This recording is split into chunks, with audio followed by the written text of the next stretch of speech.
여러분, 우리 대한민국은 세계 최고의 저출산 국가입니다. 그래서 인구가 급격하게 줄어들고 있습니다. 노동력이 부족해서 이제 이민청이라는 것을 만들어서 그 노동력을 외부에서 들여와야 된다.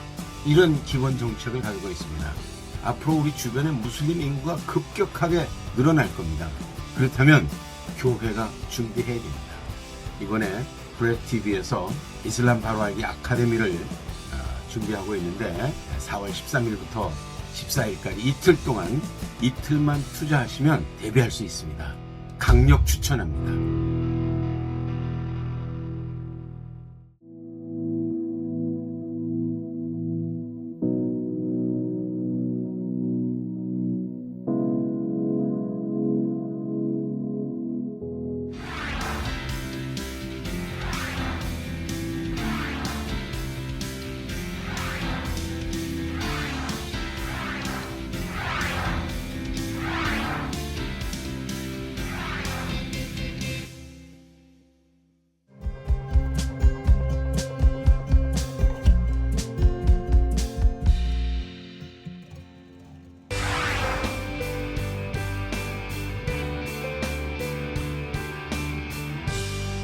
자, 이스라엘에 대한 성경적 이해의 중요성을 먼저 말씀드리므로 강의를 시작하고자 합니다. 이스라엘에 대해서 올바르게 성경적으로 이해하는 것은 이 하나님의 인류 구속사에 대해서 총체적인 이해를 하는 데 있어서 핵심적인 중요성을 가지고 있습니다. 하나님의 구속사에 있어서 물론 그것에 가장 중심되는 분은 바로 예수 그리스도입니다. 그분의 초림과 재림을 통해서 하나님의 구속사가 완성되죠. 그죠? 그러나 예수님도 중요하지만 물론 교회도 중요합니다. 그러나 교회의 중요성은 우리가 이미 알아왔습니다. 그러나 이스라엘이라는 민족 자체가 이 하나님의 구속사 전체를 이해하는 데 있어서 빠져서는 안 될 주인공입니다. 구약 때 어떠한 실패한 모델로서 이스라엘 백성이 하나님의 언약 백성이었고 어떤 역할을 한 것은 다 인정을 합니다. 그러나 제일 문제는 뭐냐 하면은 예수님이 이 땅에 오셨고 이스라엘이 그분을 거부한 사건, 그로 말미암아 이제 우리가 살고 있는 이 신약 시대에 이스라엘이 여전히 하나님의 구속사에서 어떤 중요한 역할을 할 것인가, 기능을 할 것인가, 아니면 그냥 잊혀져 버린, 이미 과거에 지나가 버린 한 민족으로 그칠 것인가. 이 문제는 너무나 중요한 문제입니다. 요한복음 4장 22절에 예수님께서 그 사마리아 여인에게 이렇게 말씀하십니다. 이런 구원이 유대인에게서 난다, 이렇게 말씀하셨습니다. 그런데 이것이 유대인이라고 표현된 것은 사실은 복수형입니다. 유대인들에게서 난다고 되어 있습니다. 한마디로 유대인들, 유대민족, 이스라엘을 가리키는 거죠. 그렇다면 구원이 이로부터 난다는 그 의미가 도대체 무슨 말일까요? 물론 구원의 주님은 우리 주님 한 분이십니다. 그분이 구원의 유일한 주님이시죠. 그러나 인류 구원이라는 하나님의 이 거대한 구속사에 있어서 이스라엘이라는 한 나라가, 한 민족이 하나님의 그 인류 구원사를 이루시는데 뭔가 굉장히 중요한 역할을 한다는 것을 지금 예수님께서 이 구절을 통해서 시사하고 계시다는 겁니다. 그래서 우리가 알아야 될 것은 이스라엘은 하나님의 구속사에서 그냥 구약 백성으로서 우리 신약인 교회에게 하나의 영적인 모델을 제시하고 있을 따름이다. 그렇게 이스라엘을 이해한다거나 혹은 그냥 그리스도께서 이 땅에 이제 그 후손으로, 다윗의 후손으로 오신다고 하셨기 때문에 그 육적인 혈통을 제공하는 어떤 그런 역할을 한 것에 그치는 것이다. 물론 그런 역할을 하긴 했죠. 그리고 실제로 이 교회에게 있어서 많은 우리 신앙적인 영적인 진리를 이스라엘의 어떤 주신 말씀을 통하여, 그들에게 주신 약속을 통하여서 우리 교회에게도 그것이 영적으로 제공되기 때문에 우리에게 많은 어떤 본보기가 되는 것은 사실임에도 불구하고 다수는 그런 역할로 그치는 것이 아니라 그 이상의 역할을 한다. 중요한 것은 마지막 때 모든 열방에 하나님의 복음이 전해질 것을 성경은 이야기하고 있습니다. 우리는 그것을 위해서 지금도 선교사님을 통해서 땅끝까지 복음을 전하고 있죠. 그런데 그와 아울러 이스라엘이라는 한 나라가 민족적으로, 국가적으로 회심하고 하나님께 예수 그리스도를 영접함으로써 돌아오게 될 것을 분명히 약속하고 있다는 것입니다. 그래서 이스라엘의 회복은 단순히 한 민족의 구원의 문제가 아니라 구속사적인 의미와 중요성을 가진다. 인류 구속사 전체에, 열방 전체의 구속에 있어서 어떤 이 한민족이 담당하는 어떤 역할이 있다는 것입니다. 특별히 지금 이때는 뭐 하나님의 구속사가 이제 거의 마무리되려는 때, 그때가 가까운 때에 우리를 살고 있잖아요. 그래서 뭐 많은 이들이 이 시대를 마지막 때라고 그렇게 이야기를 합니다. 뭐 물론 그렇게 부르는 것에 대해서 좀 이렇게 동의를 하지 않으시는 분도 계실 수도 있겠지만 저는 이제 개인적으로 그렇게 믿고 있습니다. 그래서 특별히 이 구속사의 완성이 가까운 이때에는 이스라엘이 특별히 중요한 역할을 이제 그 역할이 다시 한번 부각되기 시작하고, 그래서 이스라엘에 대해서 올바른 성경적 이해를 가지는 것은 반드시 필요할 일일 뿐만 아니라 이 시대에 교회를 향한 하나님의 중요한 부르심 중에 하나라고 믿고 있습니다. 자, 그렇다면 그러한 맥락에서 이스라엘에 대한 올바른 성경적 이해를 가지는 것의 중요성에 비추어서 이 로마서 11장이 가지는 중요성에 대해서 한번 이야기하고자 합니다.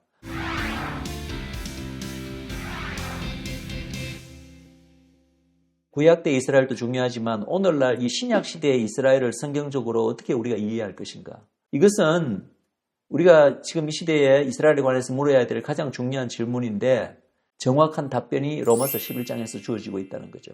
사실은 이 질문을 오늘날에 예수 그리스도 이후의 이스라엘은 과연 무엇인가?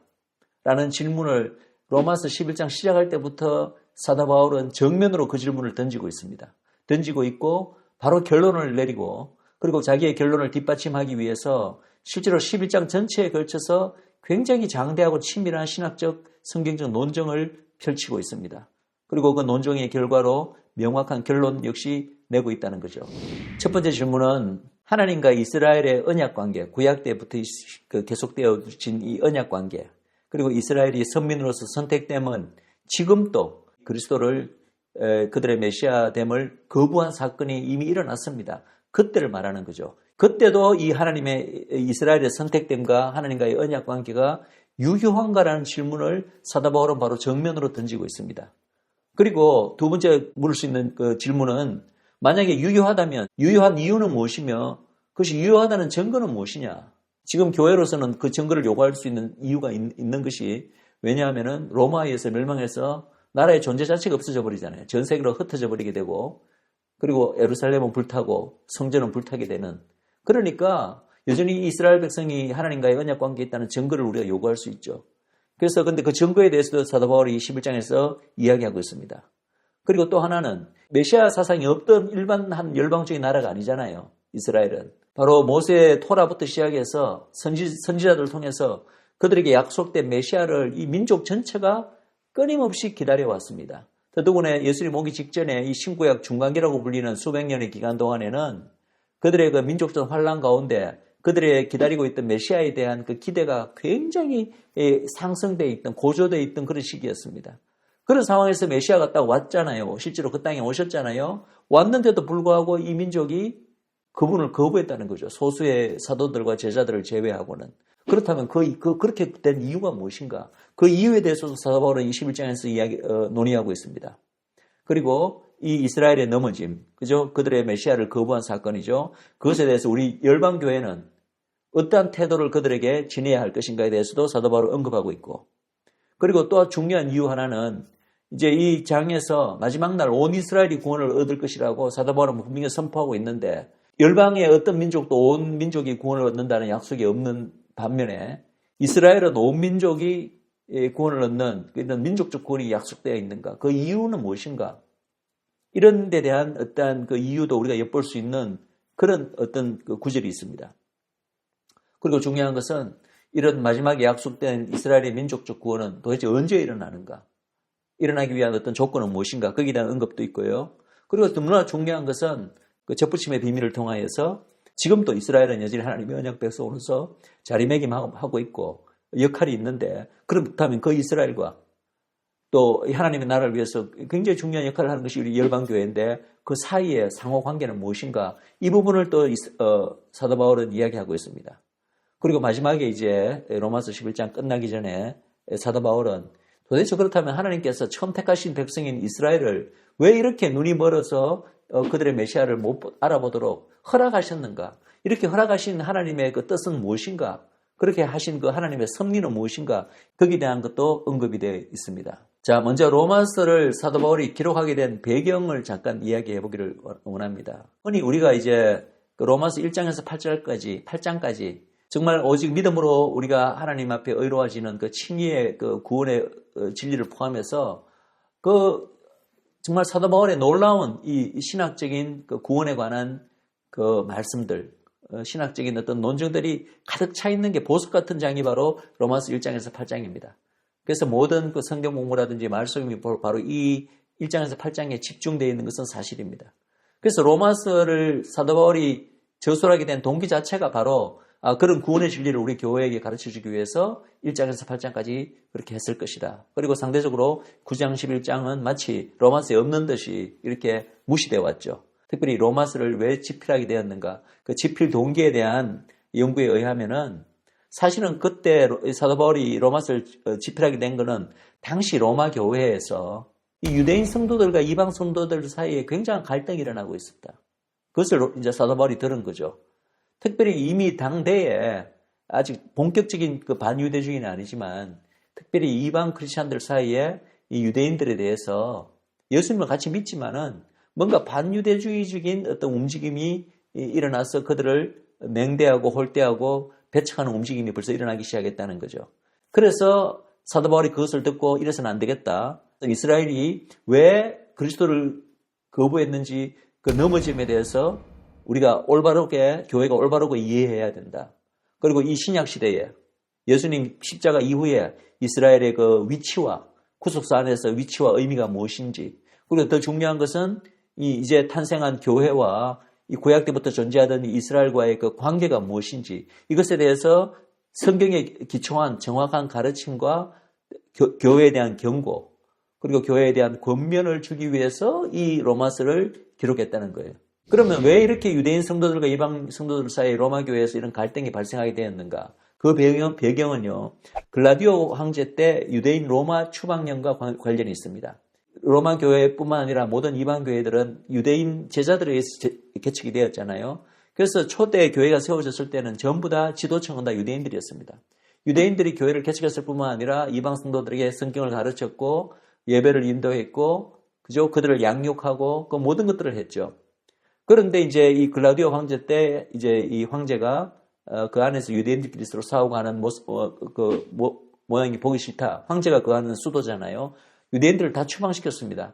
그때 추방된 유명한 이제 유대인 부부가 바로 우리가 잘 알고 있는 브리스길라와 아굴라입니다. 그래서 브리스길라와 아굴라는 바울을 이제 고린도에서 만나서 실제로 이제 복음을 듣게 되고 아주 초대 교회의 중요한 역할을 감당하는 그런 기독교 그 지도자가 되죠. 근데 어쨌든 중요한 것은 글라우디오 황제가 죽고 난 다음에 이제 그 유대인들이 다시 그 자기들의 집과 재산이 다 로마에 있잖아요. 그래서 이 유대인 예수 믿는 유대인들이 로마로 돌아갔을 때 이 로마 교회의 이 상황이 많이 바뀌어 있는 거예요.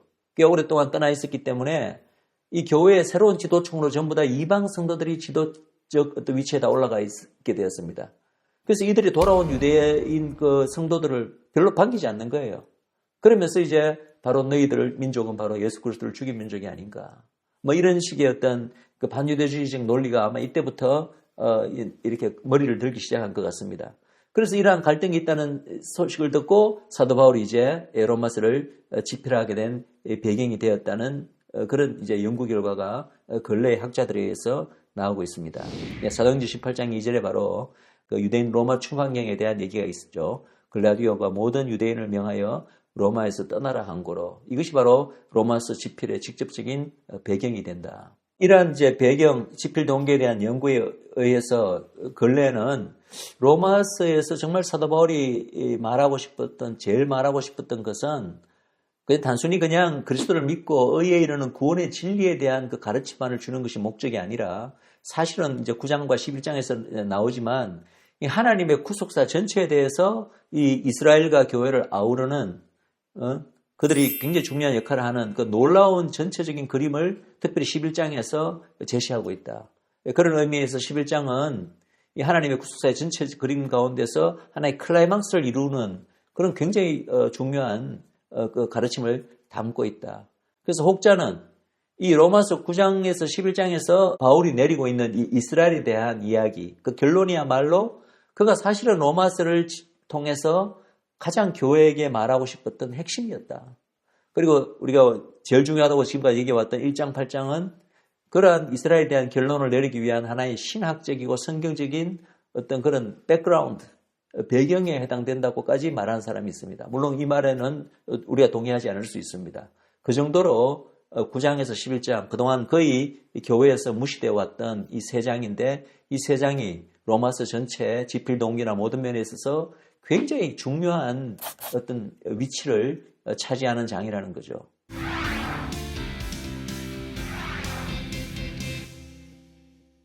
로마서 11장에 대한 얘기를 시작하기 전에요. 로마서 그 앞에 있는 9장, 10장에서 몇 가지 우리가 언급해야 될 부분이 있습니다. 먼저 이스라엘의 그 구원에 대해서 사도 바울의 애끓는 마음이 로마서 9장 1절에서 5절에 그리고 10장 1절에 나타나 있는데 우리가 잘 알고 있는 구절입니다. 내가 그리스도 안에서 참말을 하고 거짓말을 아니하노라. 나에게 큰 근심이 있는 것과 마음에 그치지 않는 고통이 있는 것을 내 양심이 성령 안에서 나와 더불어 증언하노니 나의 형제 곧 고르게 친척을 위하여 내 자신이 저주를 받아 그리스도께서 끊어질지라도 원하는 바로라. 그러면서 그들은 이스라엘 사람이라 이렇게 합니다. 그러면서 그들에게는 양자됨, 영광, 언약들과 율법을 세우신 것과 예배와 약속들이 있고 조상들도 그들의 것이요 육신으로 하면 그리스도가 그들에게서 나셨으니 그는 만물 위에 계셔서 세세의 찬양을 받으실 하나님이시니라. 10장에는 바로 자기가 원하는 것이 정확하게 무엇인지를 10장 1절에는 이렇게 표현합니다. 형제들아 내 마음에 원하는 바와 하나님께 구하는 바는 이스라엘을 위함이니 곧 그들로 구원을 받게 함이라. 한마디로 자기 동족 이스라엘의 구원을 위해서 자신이 저주를 받아 그리스도에서 끊어질지라도 그들의 구원을 원한다는 사도 바울의 그 애타는 간절한 마음이 이제 표현되어 있습니다. 그런데 이 구절을 우리가 이해할 때 동족 A에 기반해서 개인적 소원의 차원으로 이해를 하는 사람도 있더라고요. 그런데 그것은 아니라는 것입니다. 물론 자기가 이거는 하나님의 말씀이 된 것이 아니라 이거는 내가 이렇게 하는 거다. 그런 부분은 사도 바울이 몇 군데 그런 부분은 자기가 이렇게 지적을 합니다. 분명히 밝힙니다. 그러나 기본적으로 모든 이 말씀은 사실은 성령의 감동으로 하나님의 뜻, 하나님의 어떤 그 진리가 사도 바울을 통해서 계시가 된 거잖아요. 그렇기 때문에 이 부분도 자기가 정말 저주를 받아 그리스도의 끊어질지라도 이스라엘의 구원을 바란다는 이 사도 바울의 말 역시도 사도 바울의 개인적 차원의 어떠한 이스라엘 향한 그런 소원이 아니라 그것이 바로 하나님의 뜻과 계획이라는 것입니다. 그리고 이제 그 중요한 것은 사도 바울은 유대인의 나음이 무엇이며 할례의 유익이 무엇이냐고 묻고 있고 그 질문에 스스로 물은 질문에 대해서 범사에 많다라고 이야기하고 있습니다. 즉 유대인이 다른 열방 나라들에 비해서 뭔가 하나님으로부터 받은 이제 나중에 이걸 은사로 표현하는데 뭐 특별한 점들이 많다는 거죠. 그럼 그 특별한 점들에 대해서 이제 우리가 조금 전에 보았던 로마서 9장 4절 5절은 이렇게 언급하고 있죠. 예, 그들에게는 양자됨, 영광, 언약들, 율법, 예배와 약속들 이런 것들이 있다는 거죠. 이방 나라들에는 구약시대부터는 없었던 거잖아요. 교회에게는 이제 이런 것도 우리가 있다고 이제 말할 수 있지만은 그러나 한 민족, 한 나라로 봤을 때 이런 것들은 이스라엘 위에는 없었던 거거든요. 그죠? 그런데 중요한 것은 이 여기도 굉장히 우리가 중요한 하나를 발견할 수가 있는데 이 9장 4절 5절에 우리나라 말로는 그냥 있다 이렇게 되어 있는데요. 원래 그 헬라어 그 원어를 보시면은 있다라고 하는 그 동사가 현재형으로 쓰였다는 거죠. 이들이 그리스도를 거부함으로 말미암아 이스라엘이 이제는 이것들이 다 철회되었다, 취소되었다. 그리고 그것은 다 교회에게로 이러한 모든 영광과 약속과 모든 것들은 넘어왔다. 라고 이제 주장하는 것이 대처신학적인 어떤 주장인데, 근데 중요한 것은 지금 이 말을 하는 시점에서, 사도 바울이 이 말을 하는 시점에서 구약 때 주어졌던 이 모든 이스라엘에게 주어졌던 이러한 것들이 지금 또 현재도 있다라고 현재형으로 말하고 있다는 거예요. 즉 이스라엘에게는 여전히 이런 것들이 있다는 말은 이스라엘은 여전히 하나님 앞에서 선택된 민족이고 언약 민족이라는 또 하나의 증거가 될 수 있는 거죠. 이러한 점들이 왜 이스라엘에게만 주어졌나 이거 가지고 또 좀 마음이 언짢은 분들이 계시더라고요. 예. 그러나 이 부분은 제가 이스라엘의 선택됨에 대해서 지난 강의에서 몇 번 언급을 했지만은 짤막히 말씀드리면 이것은 하나님께서 이스라엘을 열방으로부터 구별시키시는 것이고 열방 구원을 위해서 이 나라를 특별한 목적으로 하나님 쓰시기 위해서 그런 기능적 차원에서 더 주신 거라는 거죠.